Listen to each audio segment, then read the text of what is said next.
In 1944, the U.S. was in the midst of the Second World War. Cincinnati was fighting on the home front, making airplane parts and other things for the war effort. During the war, many things were sacrificed. People were limited to the amount of sugar, butter, meat, and other foods they could eat. Men enlisted in the army to fight, and women worked in factories. Children also helped by working in victory gardens to grow their own fruits and vegetables and collecting scrap metal to recycle into parts for planes, guns, and trucks for the army. After the 1942 baseball season, more than 500 big league players enlisted, including stars Ted Williams, Joe DiMaggio, Bob Feller, Don DiMaggio, and Pee Wee Reese. Because so many players left, it was uncertain whether baseball could continue. President Roosevelt wrote to Baseball Commissioner Kennesaw Mountain Landis to ask that baseball continued even though the United States was going to war.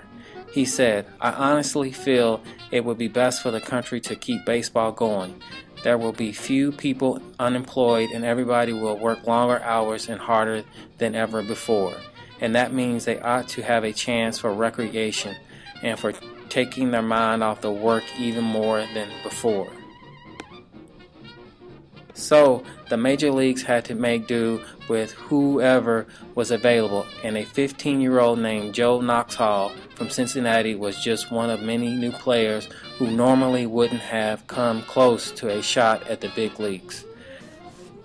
Joe Nuxhall became the youngest person ever to play Major League Baseball on June 10, 1944, at the age of 15 years old.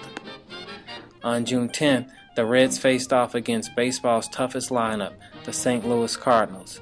At the top of the ninth inning, the Cardinals were winning 13-0. The manager, Mr. McKinchney, told him he was going in. Joe didn't do that well in his first outing, only managing to get 2 outs and letting the other team score 5 runs. Unfortunately, his friends and family were not in the crowd to watch him because they didn't expect him to get in a game. However, everyone had listened to it on the radio and heard his part of the game. Though the June 10th outing was his only appearance in 1944, he rejoined the Reds in 1952 when he was 23 years old and pitched 15 seasons in the big leagues. He ended his career with a 135-117 record and a 3.9 ERA. In 1967, Nuxhall started doing radio broadcasts, describing games in a slow-paced, down-home manner that caught on with listeners. His signature radio sign-off was, "This is the old left-hander, rounding third, heading for home."